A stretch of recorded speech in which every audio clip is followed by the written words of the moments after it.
Assalamualaikum warahmatullahi wabarakatuh. Pertemuan kali ini kita akan membahas KD 3.10 yaitu menganalisis public relation dalam bisnis retail. Yang sebelumnya kita itu sudah mempelajari ada iklan, ada personal selling, ada sales promotion, dan yang terakhir ada public relation. Nah, keempat ini adalah termasuk dalam bauran promosi.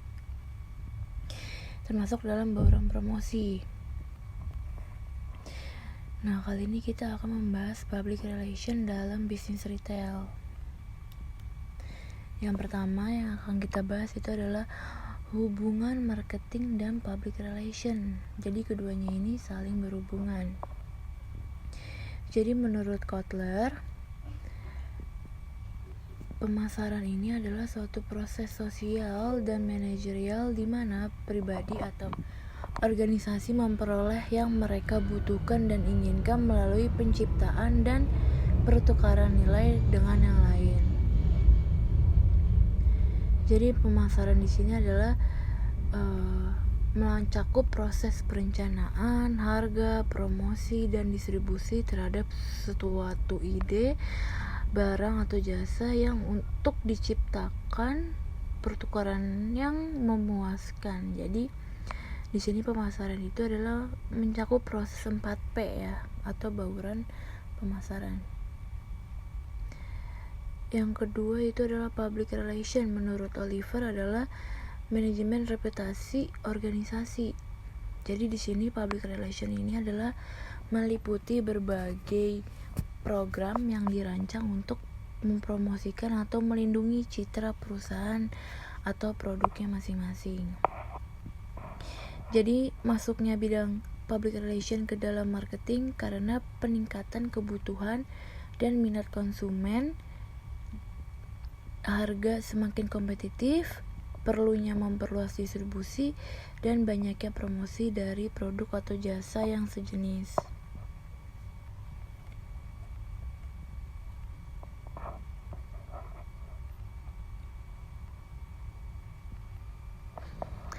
Nah, sebelumnya kita sudah membahas 3 dalam bauran promosi ya.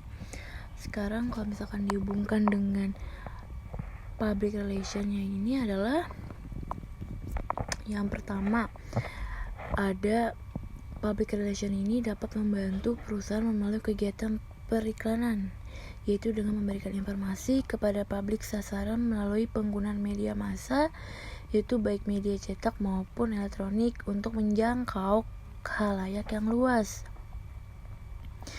Nah, sedangkan melakukan kegiatan penjualan pribadi atau personal selling, seorang public relation ini dapat membantu perusahaan dengan mengunjungi secara langsung target konsumen yang dianggap potensial untuk dikunjungi.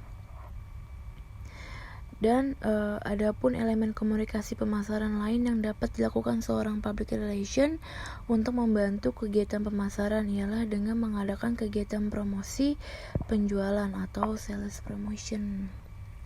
Jadi itu public relation dalam membantu bauran promosi lainnya. Nah, selanjutnya ada tujuan public relation, yaitu yang pertama adalah membantu perusahaan dan nama produk agar lebih dikenal. Yang kedua adalah membantu mengenalkan produk baru atau peningkatan produk. Yang ketiga adalah membantu meningkatkan suatu produk lifestyle. Yang keempat adalah mencari pasang pasar baru dan memperluas keberadaannya. Dan yang kelima adalah menciptakan atau memantapkan semua citra positif bagi produk dan usahanya. Jadi di sini kurang lebih tujuan public relation itu adalah menciptakan, memelihara, meningkatkan, memperbaiki citra yang baik untuk organisasi atau perusahaannya.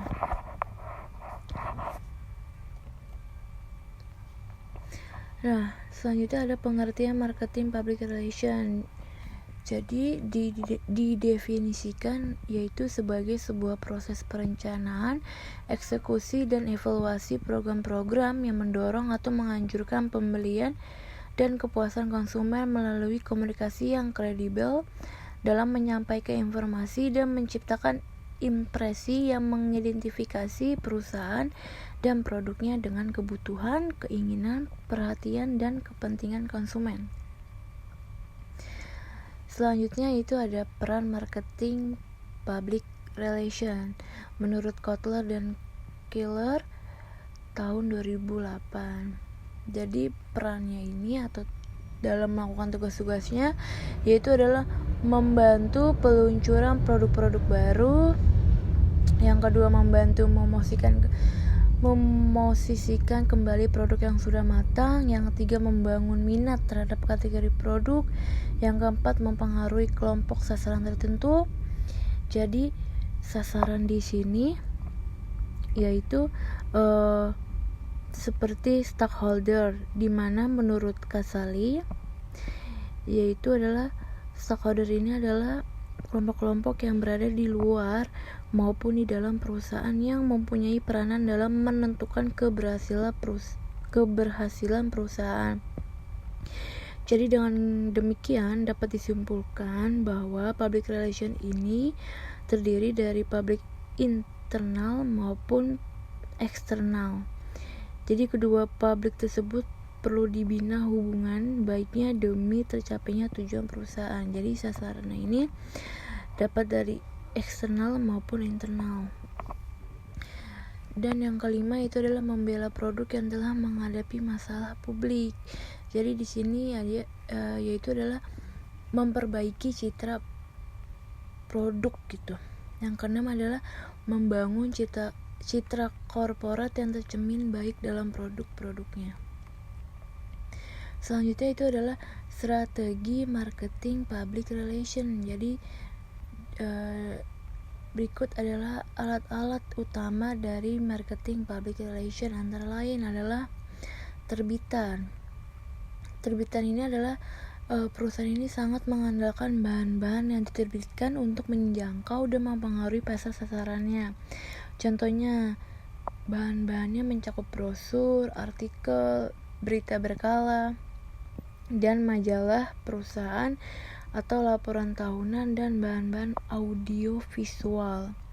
Selanjutnya adalah acara-acara. Jadi di sini perusahaan dapat menarik perhatian pada produk baru, launching produk baru atau kegiatan perusahaan lainnya dengan menyelenggarakan acara-acara khusus. Seperti apa sih? Contohnya adalah konferensi, berita, seminar, tamasya, pameran dagang, pemanjangan produk, kontes, dan kompetisi. Selanjutnya ada pemberian dana sponsor. Jadi di sini perusahaan dapat mempromosikan mereka dan nama perusahaannya. Jadi pemberian dana sponsor ini dengan mensponsori pertandingan olahraga dan acara budaya dan tujuan-tujuan yang sangat dihargai. Jadi di sini dia memberi sponsor. Yang selanjutnya ada berita, yaitu menciptakan berita yang menguntungkan tentang perusahaan tersebut, produknya dan orang-orangnya. Selanjutnya yang kelima ada ceramah, yaitu perusahaan harus menjawab dengan tangkas pertanyaan dari media atau memberi ceramah dalam rapat-rapat penjualan. Selanjutnya itu ada kegiatan layanan masyarakat. Jadi program ini untuk membantu melakukan pemeliharaan sosial dan tempat di sekitar wilayah operasional perusahaan. Program ini tujuannya untuk kelangsungan lingkungan di sekitar perusahaan berada. Jadi dengan program yang dapat bermanfaat bagi masyarakat sekitar, maka perusahaan ini dapat membangun ikatan emosional masyarakat dengan perusahaan dan merek produk perusahaan. Yang ketujuh adalah media identitas, yaitu perusahaan-perusahaan ini membutuhkan identitas visual yang langsung dikenal masyarakat. Jadi identitas visual tersebut terdapat dalam logo perusahaan, alat tulisnya, brosur, tanda, formulir bisnis, kartu nama, bangunan, seragam, dan aturan berpakaian. Nah, selanjutnya adalah bagaimana strategi komunikasi dalam marketing relation, public relation. Yang pertama adalah tentukanlah halayak mana yang akan dijangkau oleh kegiatan komunikasi sejalan dengan objektif yang sudah ditetapkan. Jadi dalam penyusunan strategi ini penting untuk memprioritaskan publik organisasi, namun dengan tidak melupakan publik intermediary atau berpengaruh yang akan membantu mengkomunikasikan pesan. Yang kedua adalah tema. Pesan yang disusun ini pun harus konsisten dan objektif.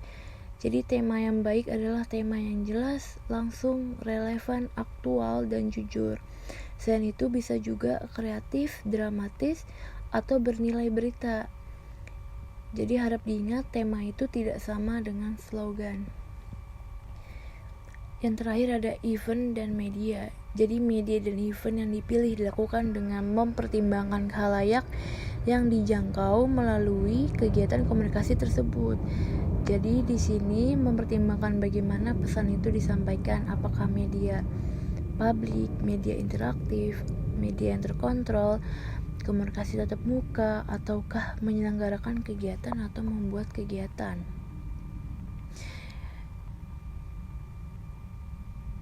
Jadi selesai materi hari ini. Jika ada yang ingin ditanyakan tentang materi public relation, boleh melalui WA atau melalui GCR. Kurang lebihnya mohon maaf. Wassalamualaikum warahmatullahi wabarakatuh.